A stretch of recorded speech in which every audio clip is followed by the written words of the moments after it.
Hey guys, be sure to like and subscribe. Today I want to talk about older expats. And older expats tend to get caught in more scams than younger expats for some reason. I think it's because of their age. They're a little bit slower on the rebound sometimes because they're losing their faculties a little bit, or they're just aging and tired and they just don't want to put up with it. And it's an age related thing, I think. And a lot of the Filipino scammers tend to go after that, and they tend to target older expats versus the younger ones. Younger ones are kind of harder to pull the wool over their eyes in some cases. In some cases, it's actually easier. It depends on, the scam that they're doing. But I noticed that a lot of the older expats, and I've had a few people write to me about particular, I won't even call them really scams, as I'll say traps or trying to get a free meal, but it's kind of like a scam, and I'll go through this. And this is what happened. One of the guys wrote me the other day, and he was telling me that when he was talking to a girl online, she appeared a lot better looking, and when he got here, the goods were not the same as what he had been sold. I'll just say that. And I had told him, I said, so did you see her on camera when you were talking to her? And I've heard this story many times, and I've actually heard this over this past week a few times, but this particular guy said that no, he talked to her on the phone or on Messenger or whatever, and they went back and forth, and she would send pictures and all this stuff. I says, man, the best way to do it would be to like FaceTime her or talk on Messenger, face to face on camera. That would have been the best way to do it. And he says, yeah, but he thought the pictures would have sufficed. He says he didn't like, he's one of these older guys that doesn't like to talk face to face on camera. He's just not used to that type of thing. He likes to talk over the phone or whatever other way that you can talk without talking face to face. He said he just didn't feel comfortable with that. And I can understand that. A lot of older people don't like to do that.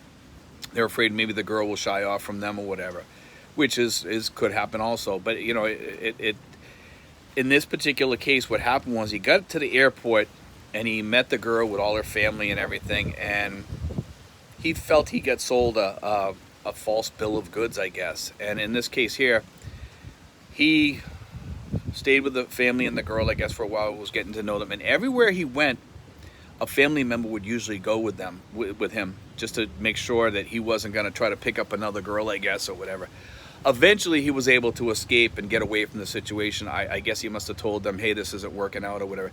But that's not, and I've heard of other ones where they're like dinner scams, okay? You go with the family says, hey, let's go out, and they pick a really expensive place, maybe like a TGI Fridays or a Texas Roadhouse style place.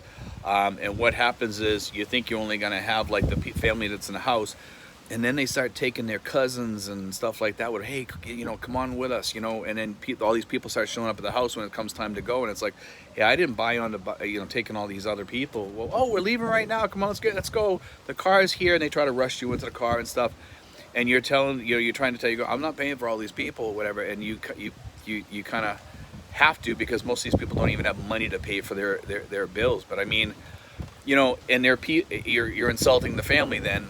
And then you kind of fall into this category. Well, I don't want to really piss these people off. I don't want to make them feel bad, and I don't want to make my girlfriend feel bad, so I'll pay for it.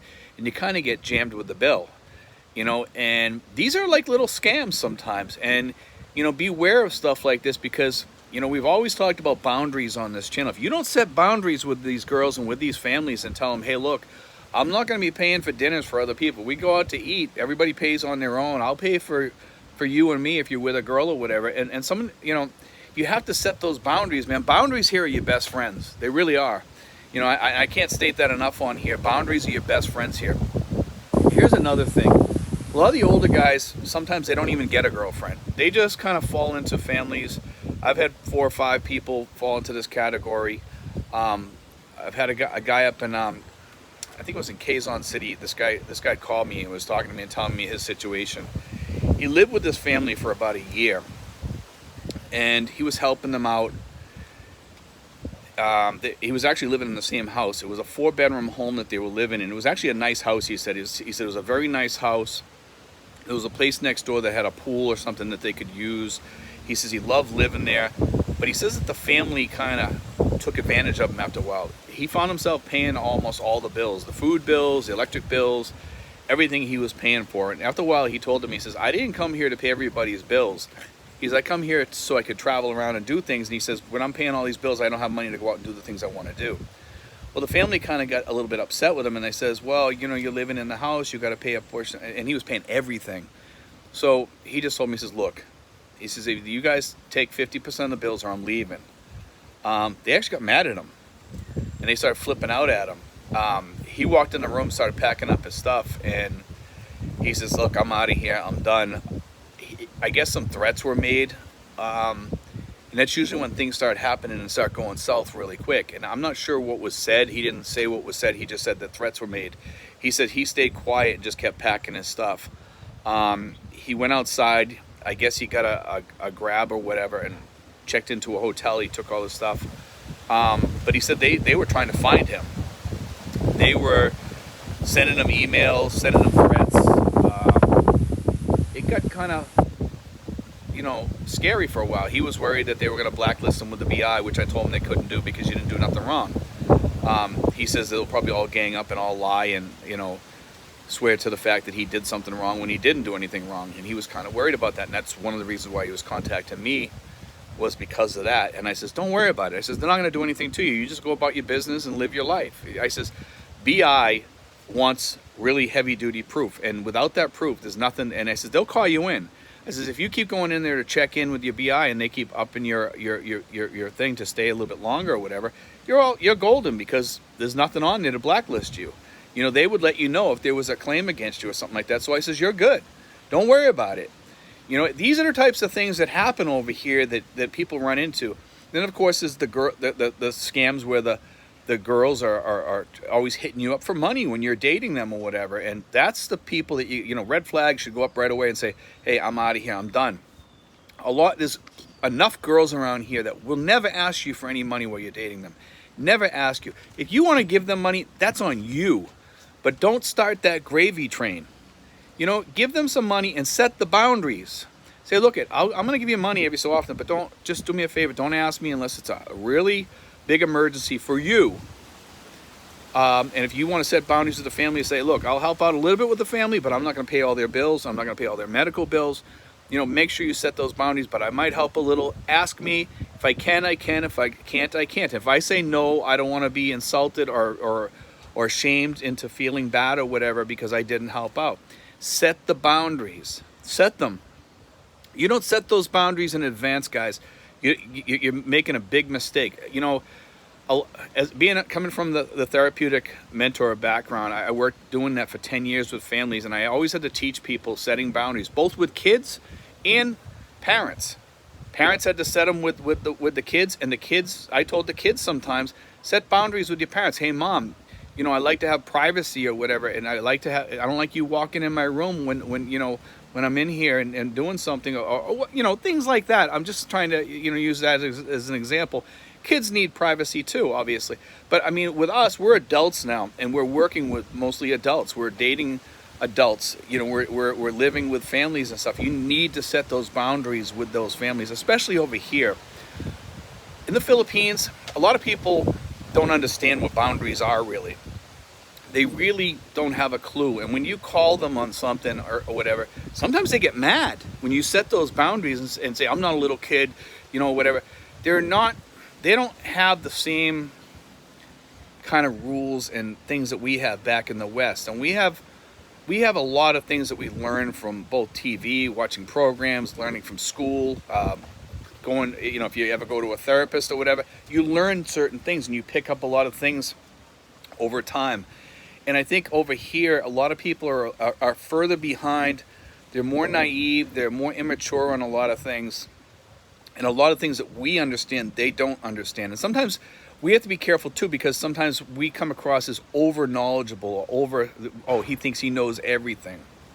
Try to come across in a decent way when you're talking to these people too. You don't want to come across as bossy or pushy or whatever. You never want to come across that way. You always want to have some empathy for these people and come, you know, be nice to people. You know, be careful how you word things and how you say things. and practice it in your mind before you do it. Don't just shoot it out because you're angry that day and say, I'm going to set this boundary right now. I'm going to do this here. This was wrong. What happened today? And then you end up hurting somebody's feelings or whatever. Because sometimes Filipinos have a nature that they sometimes they'll come back at you really quick. You'll notice this with some of the girls over here. Some of them will just shoot back at you really quick, and you got to say, hey, listen, I love you, but I want to set this straight right now. This is the way I want to do things, and if it's not going to be that way, then I'm not okay with it. I'll move on if I have to or whatever, and say, don't threaten to leave or anything. Just say, look, if that's the way it has to be, that's the way it has to be. Say, this is a thing I won't give in on. So if this doesn't work out for me, then I'll move on and we'll be okay. We can still be friends or whatever, But this is the way it's going to be with me, because I come over here to be free. I come over here to have peace. I come over here to live. And make sure you get that across if that's what you're trying to get across. And I'm just using all this as an example. Of course, your situation is going to be different. You're going to have a different problem.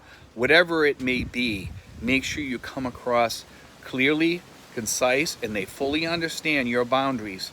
And let them speak and answer whatever they have to say. And be kind of with your words. Say, hey, listen. If you have to think about it for a second, say, let me think about this for a second, and then I'll get back to you. Or if you need to answer them right away, say, hey, listen, this is the way it's going to be, and set the boundaries.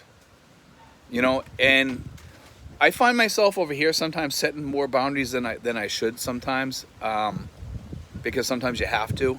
I think a lot of things have to do with money. I think a lot of things have to do with your peace. I think a lot of things, especially your peace, your freedom, things like that. I'm lucky in a lot of respects because I have a lot of freedom, a lot of peace, and I don't have a lot of the money issues with my girlfriend. I don't have those. I'm blessed in that respect, And when you're seeking out a girlfriend, make sure that she's 100% what fits you, or pretty close to that. Not 100%. You're never going to get 100%, but you know what I'm saying.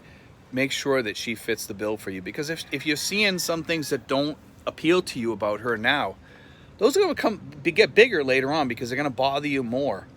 And for you older guys that are dating younger girls, you're asking for a whole different problem there, And I know a lot of guys, they date these younger girls and then they end up marrying them or whatever, and then the whole thing just falls apart, and the girl just starts sweeping them clean of all their money or whatever. And they have a kid or whatever, that even makes it worse. Be careful, guys. Be careful. Just be careful. I see a lot of these guys, they're buying homes for these girls. And that's great if you got a kid. You can get something to leave your kid or whatever. Make sure you go to an attorney and you have it written up that it's just for that kid. You can put it in a trust or whatever. Make sure you sit and talk with an attorney. Say, what can I do to protect this stuff? If you're going to get involved with some of these girls and you're not sure where it's going to go in the future, because you never are, it's best to protect yourself in advance. Prenuptials, things like that. You can do all this stuff, and you can talk to an attorney and see, well, if this doesn't work, then what other ways can I do to protect myself? The attorney will help you. We have an attorney. A lot of the expats use her. If you ever need an attorney, email me at steven5975@yahoo.com. And, I'll give you that information. No problems, no issues. I just want people to be protected here. I'm very protective of expats, because I've seen so many expats over here get creamed by scams and ripoffs and people getting hurt, and getting hurt by other expats sometimes. I've seen it happen many times. I've seen other expats that were just plain nuts, that I just didn't want to deal with. You're going to run into these people. There's a lot of good people, a lot of good places around here you can go. Some places tend to have more problematic expats, even more problematic Filipinos in some areas, because of the expats there have kind of brought those people in, and a lot of those people tend to gravitate towards the places where there's lots of expats, such as Angeles, such as Dumaguete, such as other places. There's a lot of girls around there that are scammers. They're liars. A couple of the expats that I know down in Dumaguete, they were dating girls And the girl would tell her real Filipino boyfriend, hey, listen, I'm going to be with my family for a month or two. And she'd spend a month or two with the expat and try to rip him off and take what she can. Then she'd go back to the boyfriend back in the provinces or whatever. And these expats would find out this stuff. And that's the problems that I'm talking about here. These are the things that you have to be aware of. You know, a lot of us guys, a lot of guys here think they're Casanova over here. They think that they got it, and they do. They got it made. You know, they got a really nice looking girlfriend. She's treating them good. But behind the scenes, they're snakes. Some of these girls. And I'm not saying all. The majority of girls over here are good, decent people. But we're talking about scammers right now. And a lot of the guys have told me sometimes they go out with these girls for like 9 months or whatever. And then they find out that the girl had a boyfriend that whole 9 months. And the girl would leave and say, I'm going to go with my families this weekend. I'm going to go stay with my mother and father or whatever this weekend. And after a while, the guy would contact the mother or something like that, or the father, and say, hey, listen, I'm trying to get in touch with so-and-so. You know, is she there? Oh, no, she didn't come here this weekend. Oh, really? You know, and then they would find out somehow. Somebody would tell them, or that, you know, the girl would mess up or something or whatever, and they'd find out. They'd find out. They'd either put a tracker on the phone or whatever, or they'd buy them a phone, like an iPhone or whatever, and they could see where the girl was all the time. These are things that happen on a daily occurrence over here with expats. They get scammed. Be careful. You know, when you find a wonderful woman over here, you'll know it. You'll know it. You know, but don't be one of these guys that falls into one of these traps. You know, you are going to have problems with women over here. Even a good woman you're going to have problems with sometimes. And don't get that mistaken for a bad woman sometimes. If it's something minor you can deal with, then just deal with it. You know what I mean? Because don't lose a good woman over a small misunderstanding. Make sure, you know, if it's something really bad, she did something, she lied to you really big about something, or she scammed you out of something, or lied to you about money, that's a different thing. You know, if it's really, really big, you know, if it's something like $10 or $50 or something, I wouldn't worry too much about it unless it's like a weekly occurrence or daily occurrence. Then you got an issue. Make sure you're safe, guys. Make sure you get your eyes wide open around here, even more so than back home sometimes. But you keep your peace too. You know, if you see a problem arising, I say get rid of it. You know, if you see a huge problem arising with a girlfriend or a girl you're dating or something, let it go. You don't need that. Don't set yourself up for bigger problems. Keep your peace. It's better to be alone and happy, or maybe not happy being alone, you know, and then finding a girl later on that's better than being, you know, with somebody and being totally unhappy. So be sure you set boundaries to yourself and say, I'm not going to put up with this. Because there's boundaries that you have to have too. You have to set boundaries internally and say, you know, geez, should I put up with this? You know, what level am I going to stop at? And that's when you know it's time to give up on that and move on. And that doesn't mean you're a failure. It means you're a success, because you know when something bad is happening, when to get rid of it, and you move on to the next chapter of your life. You know, when you write a book, it has chapters. Those chapters come to an end, and then you move on to the next chapter, and the next chapter, and the next chapter. And in life, guess what? We have many different chapters. Be aware of that. It's okay to move on to the next chapter. Don't hold on to that chapter and turn it into a whole book, you know, of mistakes and miscalculations and stuff like that. Move on to the next chapter of happiness. Maybe it won't be happiness. Maybe it'll be a chapter that's, you know, not a nice chapter in your life. Again, sometimes that happens. But life is what you make of it. And if you don't make good choices over here, bad choices are going to eat you up like crazy over here. Because this is a place where if you make mistakes, they can be big mistakes. Be careful, especially of your money. Be on guard when people start asking you for money or start charging you too much. Know what is a good price on things so nobody can scam you, whether it be a girl or a store or whatever. Anyway, guys, God bless. Take care. I hope you enjoyed today's show. I didn't mean to ramble on about this stuff, but I think it's well worth a 20-minute video to put this out so people understand that boundaries are where it's at, and it's what's going to save you. God bless, guys. Take care.